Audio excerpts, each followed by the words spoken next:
Bienvenue dans cette nouvelle édition du 12-15. Voici les titres de l'actualité. Attentat meurtrier contre un campus universitaire au Kenya. Des étudiants en nombre inconnu sont actuellement retenus à l'intérieur de l'université de Garissa, à l'est du pays. Au moins 15 morts et 30 blessés sont déplorés. L'annonce a été faite ce 1er avril par la commission préparatoire. Le Forum pour la réconciliation nationale en Centrafrique se tiendra du 27 avril au 2 mai 2015. Il devrait réunir toutes les parties impliquées dans la crise centrafricaine. Et puis, le Burkina Faso comptera 30 millions d'habitants d'ici 2030. Une démographie galopante qui représente de nombreux atouts pour le pays. Des hommes intègres. Les détails dans ce journal. Nouvel attentat terroriste au Kenya. Des hommes armés appartenant au groupe terroriste Shebab ont attaqué ce jeudi matin l'université de Garissa, située à environ 150 km de la frontière somalienne. Le bilan est lourd. On parle d'au moins 15 victimes et de plusieurs dizaines de blessés. Le point avec Iparatinjai. Nouvelle attaque terroriste au Kenya. Des hommes armés ont attaqué ce jeudi 2 avril l'université de Garissa, située à l'est du Kenya et à environ 150 km de la frontière somalienne. L'attaque a été revendiquée par les Shebab somaliens.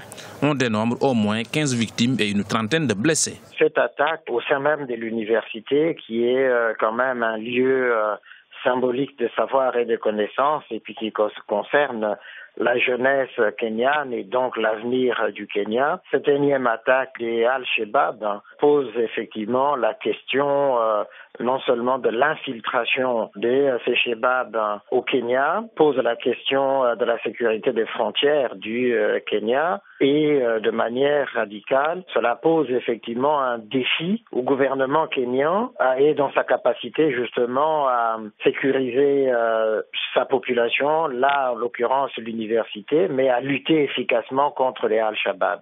Le Kenya paie son engagement auprès des troupes de l'AMISOM, la mission de l'Union africaine en Somalie, qui combattent contre les Shebab somaliens. On est quand même assez surpris que les Al-Shabaab puissent à la fois en Somalie attaquer malgré la présence des forces africaines de l'ONU et là au Kenya malgré la protection des frontières que les Al-Shabaab continuent, ce qui nécessite justement la poursuite inlassable de la lutte contre ce terrorisme-là. Cette attaque n'est pas une première.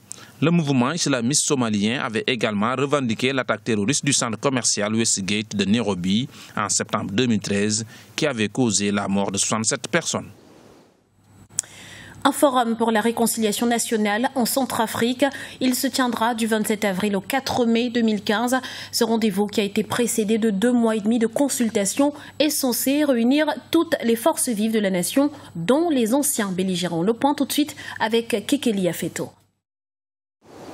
Un forum national pour penser les blessures en Centrafrique. C'est ce qu'a annoncé la commission préparatoire qui a retenu les dates du 27 avril au 2 mai pour la tenue de cette assise. Ce forum, qui a été précédé de 2 mois et demi de consultation, est censé réunir toutes les forces vives de la nation, dont les anciens belligérants. C'est un forum pendant lequel nous devrions être sincères dans nos déclarations. Donc tout devra être dit. S'il faut arriver au pardon, on le fera. Ce que nous souhaitons dans ce forum, c'est que les victimes parlent en face des bourreaux et que ces derniers aussi se reconnaissent afin qu'on aille vers la réconciliation. Si la participation des anciens présidents François Bozizé et Michel Diotodia à ce forum reste incertaine, les ex-Séléka et la mouvance anti-Balaka devraient y envoyer des représentants en revanche. Pour certains spécialistes, la participation de toutes ces entités est un impératif pour la réussite de ce forum. La participation de Diotodia ou Bozizé n'est pas indispensable individuellement. Ce qui est nécessaire, c'est qu'il y ait leurs représentants. Leurs représentants peuvent assumer convenablement la tâche. Tout dépendra des participants. Si c'est les cas et les anti-Balaka s'y présentent et en même temps qu'il y ait des représentants de Diotodia et de Bozizé, il pourrait y avoir un consensus et une entente.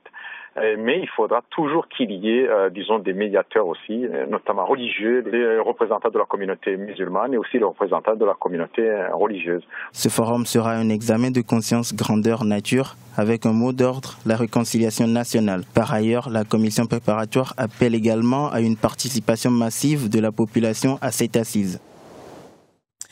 Tension au sein du Parti démocratique sénégalais. Après la condamnation de Karim Wade, les langues se délient. Certains responsables ont ouvertement critiqué le choix de désigner l'ancien ministre comme candidat à la présidentielle. C'est notamment le cas de l'ex-premier ministre Souleymane Ndéné Ndiaye, qui a par la même occasion annoncé son intention de quitter le parti pour créer sa propre formation et présenter sa candidature à la présidentielle de 2017. D'autres défections seraient également à prévoir. Journée ville morte ce jeudi à Conakry, la capitale guinéenne. L'opposition politique a appelé ses partisans à rester chez eux. Il s'agit là de la première action de protestation contre la décision de la commission électorale d'inverser l'ordre des élections. Reportage de Mohamed Lamine Solano, notre correspondant à Conakry. À Conakry, la société civile plaide pour la relance du dialogue politique. L'objectif étant de parvenir à une organisation consensuelle des prochaines consultations électorales. Pouvoir et opposition sont divisés sur le calendrier électoral qui fixe la présidentielle au 11 octobre prochain et les élections locales en mars 2016. La démarche de la société civile est encore sans effet, mais l'engagement à relancer le dialogue politique ne faiblit pas. Le constat est que il y a un déficit de confiance entre les acteurs politiques et le gouvernement. Et ce déficit de confiance va jusqu'à mettre en doute le processus de dialogue. Conséquence, l'opposition hésite de répondre oui à l'appel au dialogue récemment lancé par le gouvernement de Saïd Fofana. Le non-respect, selon les leaders de l'opposition, des accords du 3 juillet 2013 qui engageaient la Commission électorale nationale indépendante à organiser les élections communales et communautaires avant la fin du premier trimestre 2014 serait à l'origine de cette crise de confiance. Pendant ce temps, l'annonce des journées villes mortes décrétées ce jeudi par l'opposition inquiète de nombreux citoyens de Conakry. Il faut craindre que la situation ne déborde. On a tous en souvenance les soubresauts qu'on a connus entre 2012 et 2013. C'est vrai que ça a entraîné beaucoup de morts, beaucoup de destruction de biens, et de particuliers et d'édifices publics. Donc c'est vraiment déplorable que la Guinée retombe dans ce cycle-là aujourd'hui. L'opposition républicaine espère qu'une reprise des marches ouvrira un espace de dialogue franc avec le pouvoir de Conakry. Elle exige du gouvernement l'annulation du calendrier électoral de la CENI et la suspension des activités du processus électoral avant tout engagement au dialogue politique. Dans l'actualité également, la Mauritanie paralysée par la grève du secteur minier. Voilà bientôt 2 mois que la société minière industrielle de Mauritanie est à l'arrêt.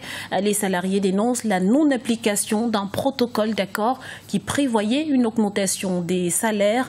Une délégation de grévistes s'est rendue ce mardi à la mairie de Zouérat afin de tenter de trouver une solution. Des négociations entre les différentes parties prenantes sont prévues prochainement. Le Burkina Faso comptera 30 millions d'habitants en 2030, selon les résultats du rapport national 2014 sur la démographie. Une démographie qui aura besoin d'être maîtrisée pour un investissement dans la durée. Explication dans ce reportage de Wendiam Valentin Compaoré, notre correspondant au Burkina Faso. Le Burkina Faso connaît une forte croissance démographique. Alors qu'il y a 10 ans, la population ne croissait que d'environ 2%. Aujourd'hui, cette croissance dépasse les 3%. Conséquence, d'ici à 2030, le pays des hommes intègres comptera environ 30 millions d'habitants, selon le ministère en charge de l'économie et de la planification. Une démographie galopante qui peut être un atout selon des chercheurs. Qui dit une population jeune, dit également une opportunité au plan économique. Parce que la jeunesse, on le sait, c'est également une tranche de la population qui peut contribuer de manière conséquente aux efforts de développement à travers l'activité économique, à travers l'innovation. Donc, cette population très jeune qui pose des défis en matière d'investissement sur le plan social, de satisfaction des besoins, et aussi en même temps une opportunité pour nos pays. Dans le souci d'avoir un programme socio-économique d'urgence, le gouvernement de transition a réduit le train de vie de l'État. Une réduction qui a permis d'économiser 25 milliards de francs CFA pour la création de plus de 30 000 emplois ainsi que la construction de complexes scolaires et de centres de santé. Un investissement dans la durée selon certains observateurs. La charge démographique est incontestable sur les capacités de construction du pays parce qu'il faut plus d'écoles, il faut plus d'hôpitaux. C'est des secteurs qui ne sont pas immédiatement rentables. Mais ça dépend des choix politiques qui vont être faits. La population burkinabé est estimée à plus de 17 millions d'âmes, dont plus de 47% de jeunes. Depuis 1991, le pays dispose d'une politique nationale de la population. Celle-ci vise à baisser d'ici 2030 le taux de fécondité de 6 enfants par femme à environ 3 pour une maîtrise des besoins de ces populations. C'était le journal de la rédaction. Nous vous remercions pour votre fidélité. Retrouvez dans un instant une nouvelle édition de l'information sur Africa 24.